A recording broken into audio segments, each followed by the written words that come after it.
Cumprimentamos todos os amados irmãos com a paz de nosso Senhor e Salvador Jesus Cristo.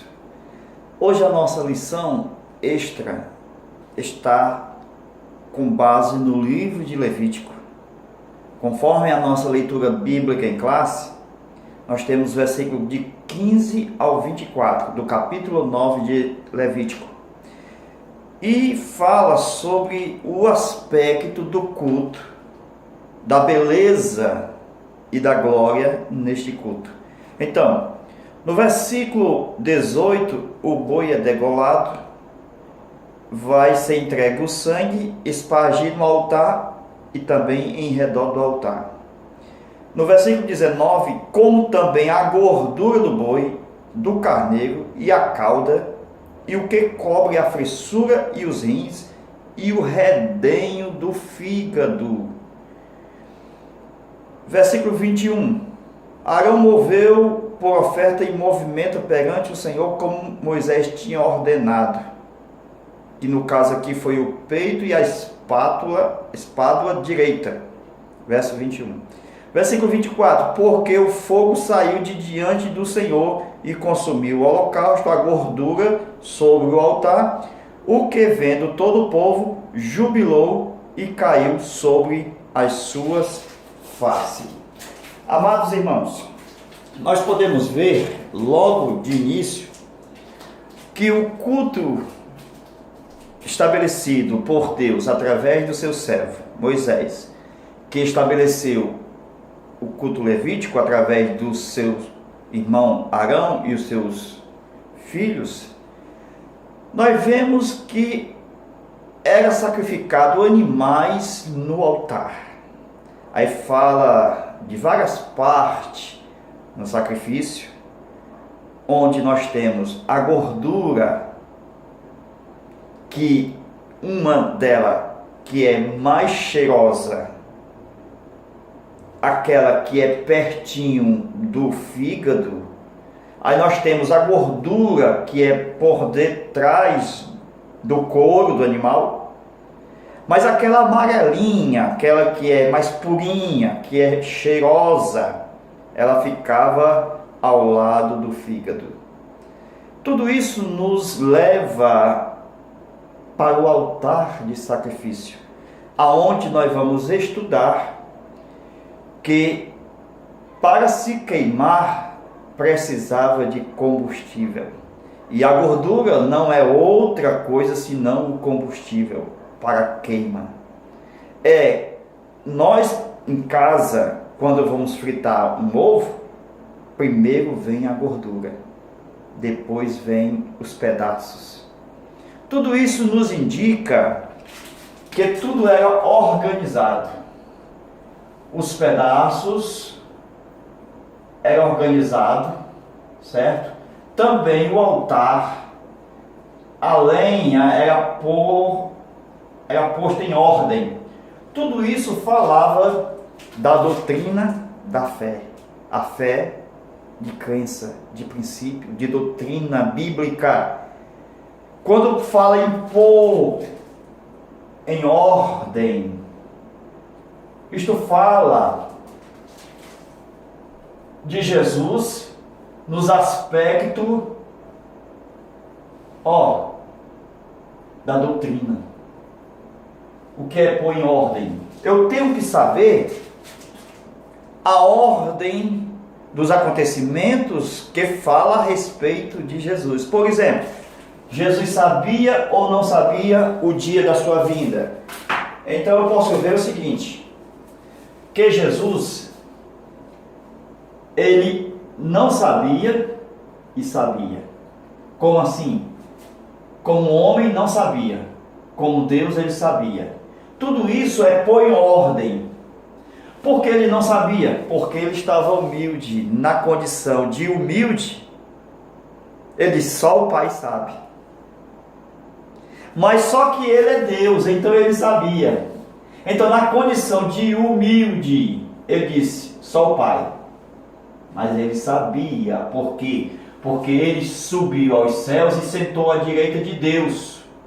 Com isso, eu ponho em ordem a doutrina, eu ponho em ordem os pedaços, a lenha, mostrando que eu sei porque Jesus disse, só o Pai sabe, porque está escrito que ele se humilhou, tornando homem e servo, mesmo sendo Deus, como diz o texto de Filipenses, capítulo 2, versículos de 5 ao 8.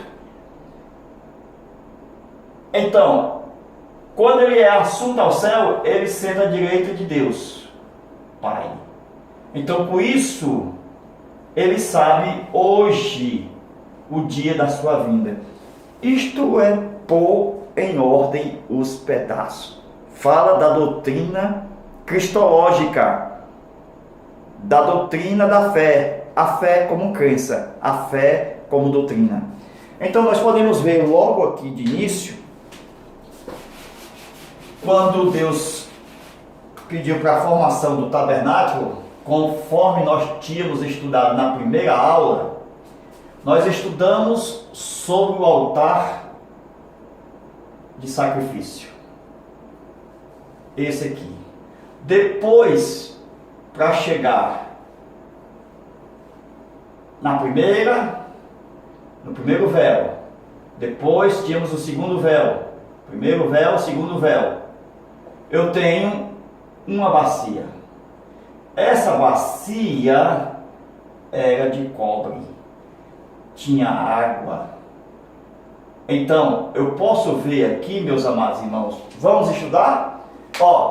Bacia de cobre, onde nós podemos ver que Moisés, no capítulo 38, versículo 8 do livro de Êxodo, Moisés havia dito para as mulheres trazer todo o cobre. Por quê, irmãos? Porque as mulheres naquela época, elas não tinham TV, muito menos internet. Então o passatempo das mulheres do Antigo Testamento, no tempo de Moisés, ela se olhava no espelho. Como não tinha espelho, como nós temos aqueles espelhos de bolso, espelho na nossa casa, não tinha. Então, ela utilizava o bronze.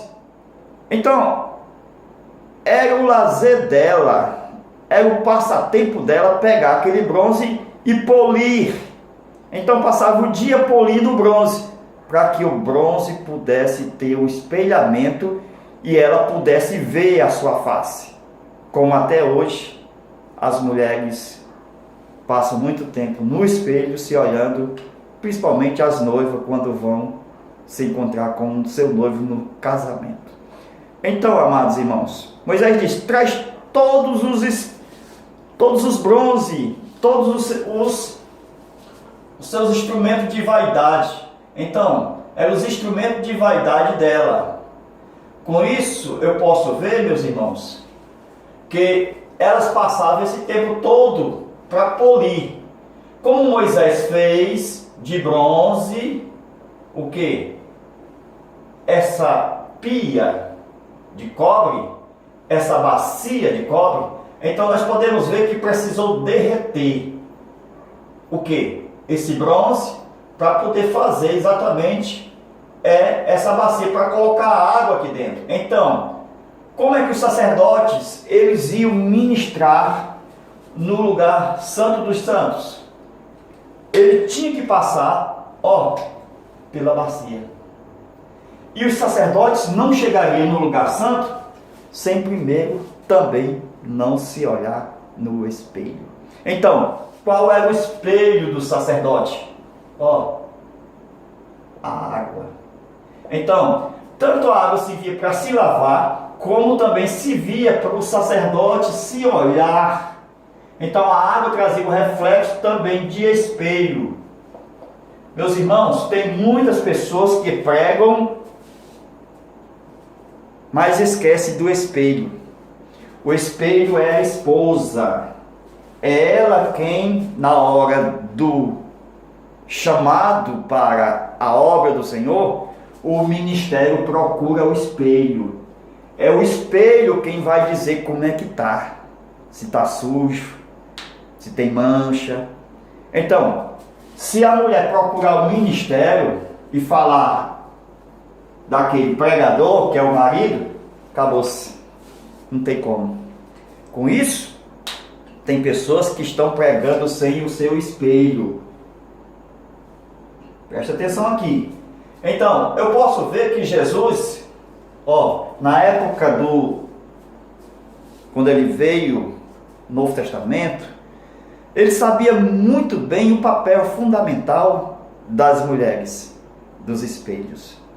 Era os espelhos da qual Jesus tinha 7, logo no seu ministério, 7 Marias, toda chamada de Marias, eram espelhos da obra de Cristo. Eram elas que financiavam, ofertavam, era a base para espelhar a obra de Cristo. Então essas mulheres eram o espelho de Cristo. E Jesus falou muito bem delas. Então nós podemos ver que Jesus, ao falar da mulher, falou de uma forma de que nós temos que ter consciência de que quando nós vamos ministrar no Santíssimo Lugar, nós precisamos passar pelo espelho. É o espelho que nós temos que levar conosco, porque é esse espelho que vai nos falar onde está a nossa sujeira. Glória a Deus. Agora, meus amados irmãos, nós vamos para Levítico, capítulo 1 e versículo 9, onde vai falar, Levítico, capítulo 1, verso 9, onde vai falar sobre as entranhas, certo? E as pernas deveriam ser lavados com água. Então, tudo isso aqui nós vemos o discernimento, porque Levítico tem uma base fundamental para ser escrito por causa de Gênesis 15. É Gênesis 15 que me indica o livro de Levítico. Então, eu posso ver aqui que o Levítico também leva para o Novo Testamento. Com isso eu posso ver em Mateus, no capítulo 26, certo? Versículo 36 a 39, as entranhas. Isso eu estou falando do Levítico. Levítico, certo? O que é isso? As entranhas do versículo 9. Mateus 26, 36 a 39. Quais eram essas entranhas? Jesus havia dito que a minha alma está cheia de tristeza até a morte. Então as entranhas, o íntimo, a alma de Cristo entristecia. Por quê? Porque ele estava exatamente para adentrar no Getsemane, certo? O que é isso, Getsemane? Um verdadeiro tabernáculo natural. Onde é que eu posso ver isso? Da parte de cima. Eu olhando da parte de cima, nós temos várias árvores. Com isso, Jesus, ao chegar no jardim do Getsemane, ele chega com 8 mais 3, que dá 11. Não era 12 os discípulos, porque o outro foi até a turba entregar o mestre. Então esse aqui não estava, era o Judas. Então ele chega com 11. E quando ele chega aqui, nós temos primeiro, segundo e o terceiro lugar. Ele chega com 11, mas deixa 8 aqui e diz: assentai-vos. Os 8 não vão orar e nem vão vigiar. eles vão se vir para sentar. São estes no culto que estão lendo, são estes no culto que não dá atenção quando tem alguém ministrando. Sempre eles estão com revistinha, esses são do átrio. Esse você não pode contar nada para ele. Você não pode dizer que está endividado. Você não pode falar que está com problema com a mulher, com problema íntimo na alma. Eles são do átrio. A maioria deles fofoqueiro. Jesus sabia que não poderia contar para esses 8. A minha alma está profundamente triste até a morte. Então, é por isso que ele leva 3, glória a Deus, para o lugar santo. Pedro, Tiago e João. Porque esses 3 aqui, Pedro, Tiago e João, são os que viram ele com o rosto brilhando como o sol. Então, esse aqui pode receber também a glória dele como homem. Qual era? A sua humilhação. Estes que estão aqui viram ele com o rosto de sol lá no Monte Tabor, quando Jesus se transfigurou e o seu rosto pareceu como sol. Então, esse que pode suportar a glória, também suporta a humilhação.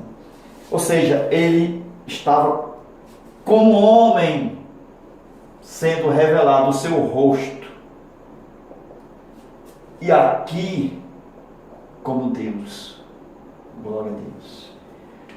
Então, esses aqui também não servem para cá. Glória a Deus. Isso é importante. Ele só serve para vigiar. Esse aqui serve para cuidar, para guardar, para te ajudar. Mas não serve para estar além. Esse além é muito importante. Quando você lê Mateus 26, 36 a 39, se a sua Bíblia diz ali, pode tirar, coloque além. Porque esse além é um resultado do Santíssimo, lugar santo do santo. Porque é aqui que Jesus vai sozinho. É nesse lugar que Jesus vai só. E vai 3 vezes. Leia o texto. Ele ia, voltava. Ia, voltava. Então, por 3 vezes, ele orava. Eram as entranhas de Cristo. Então, quando Jesus se apresentou a Pedro, Pedro era as pernas. Meu irmão, se você olhar desde quinta-feira, passando por sexta, sábado e chegando no domingo, onde a paixão de Cristo já começa na própria quinta-feira, onde Jesus vai lavar as pernas dos discípulos, Pedro diz, não, as minhas você não lava. Meu irmão, é um corpo só. O pé não pode dizer para a cabeça que não quer ser lavado. Quando Pedro falou, meu irmão, Pedro era usado em várias circunstâncias pelo diabo. E aqui, quando ele diz, não me lavará os pés, Jesus disse, não tem parte comigo. É forte isso aqui, porque ele não entendia Levítico. Por isso a importância de estudar Levítico, a importância de estar nas aulas extras, porque aqui nós entendemos que Pedro era as pernas, e com os pezinhos, aqueles pés, ele era parte do cordeiro. Quando ele disse, não, a cabeça também, Jesus disse, não entende Levítico, Pedro. Volta lá em Levítico e veja. Irmãos, a cabeça é Cristo.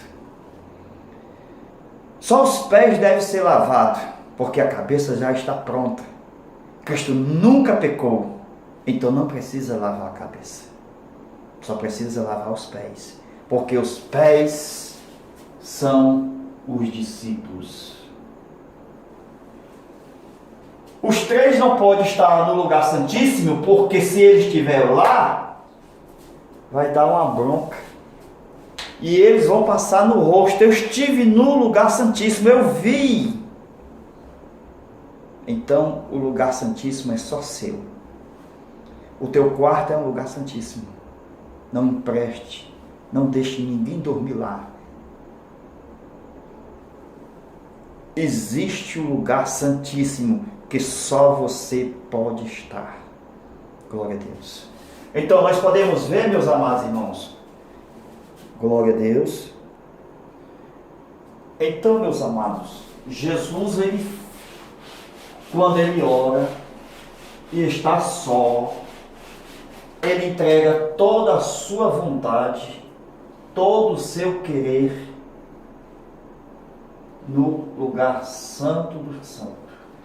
É aqui que ele vê a cruz. O Pai mostra a morte dele aqui, no santo lugar, o Santíssimo. E ele diz, não seja feita a minha vontade, mas a tua vontade. Então, o querer de Jesus, a vontade de Jesus foi entregue aqui no Santíssimo lugar. Então, nós podemos ver que quando Jesus volta, pela última vez, Jesus diz aqui, ó, descansai. Irmão, isso aqui, meus irmãos, os discípulos estavam carregados de sono, não conseguiam orar. O Pai até mesmo estava por trás de tudo isso. Não, meu irmão, veja a revelação. Jesus orava só. Os discípulos não oraram com Cristo.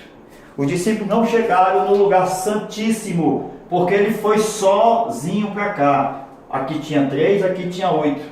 Então, não houve concordância aqui, ó. Não houve 2 e nem 3, só houve um só. Então, como não tinha concordância, o Pai, a sua vontade prevaleceu. Ele disse, não seja feita a minha, mas a tua, ó Pai. Por isso que na igreja é preciso de concordância. Onde estiver 2 ou 3 reunidos no meu nome, eu estou no meio deles. Por isso que quando a igreja se reúne na oração, todos têm que concordar para haver cura, para haver batismo com o Espírito Santo. Não pode haver discordância, porque quebra todo o propósito. Por isso que a igreja tem que entrar em um estudo bíblico, preparar a igreja, orar para que Deus faça um milagre. Porque a concordância é o mistério e o segredo para Deus manifestar o seu poder. Então, nós podemos ver que Jesus disse, vigiai e orai. Por que vigiar e orar? Ele explica, para não cair na tentação. Então, por que eu oro? Está explicado, não cair. A intimidade eu tenho porque eu tenho o Espírito Santo que já me une com o Pai e com o Filho. E Jesus falou, se eu tiver comunhão na mesa do Senhor, e se eu ando na luz, que é a palavra, então se eu ando na palavra, e eu participo da mesa do Senhor e tenho comunhão com meus irmãos, eu posso dizer que os meus pecados foram perdoados e sou purificado de toda injustiça. Com isso, quando eu oro, é só para mim não cair na tentação. Porque se eu orar hoje, amanhã eu não caio. Se é para cair amanhã, se eu oro hoje, amanhã eu não caio. Então tudo depende de orar para não cair. A importância de não cair é porque eu oro. Aleluia. Então por que eu oro? Para não cair. Está escrito, orai, vigiai, para não cair na tentação, porque eu já tenho comunhão, eu já participo da mesa, eu já ando na palavra, então eu preciso orar. É aqui que eu percebo que a natureza humana só se curva a Deus quando ela ora. Por isso que Jesus, como homem, ele se curvava, por causa da natureza humana, porque ele era homem, e assim ele se entregava ao Pai. Então, meus amados, nós podemos observar, já encerrando aqui essa parte, se lembra de Caim? Então, Caim, qual foi o combustível que faltou para Deus não descer fogo para a oferta de Caim? Todo carro precisa de combustível. Toda fritura precisa da gordura. Então faltou combustível aqui. Então o combustível que faltou foi a obediência, que é um tipo aqui da gordura que não tinha para Deus descer fogo. O combustível, obediência, a gordura que faltou. Então nós podemos ver, amados irmãos, que sem o combustível o fogo não pega. Então, nós somos a igreja do Senhor. Nós somos ligados ao altar. E como Josué, naquele tempo, ele fez um trato com os gibeonitas para que eles carregassem água, fazesse parte da limpeza e também levasse a lenha, fazendo parte do fogo. Saul depois mandou matar os gibeonitas, mas Deus se irou, porque os gibeonitas, Deus o adotou na sua família. Hoje esses gibeonitas somos nós, a igreja do Senhor, filhos adotados por Deus, que estão ligados direto ao altar, que esta igreja participa da limpeza e do fogo, para levar, aleluia, até o altar de Deus. Então, meus amados, esta é a nossa aula. Deus abençoe. Amém.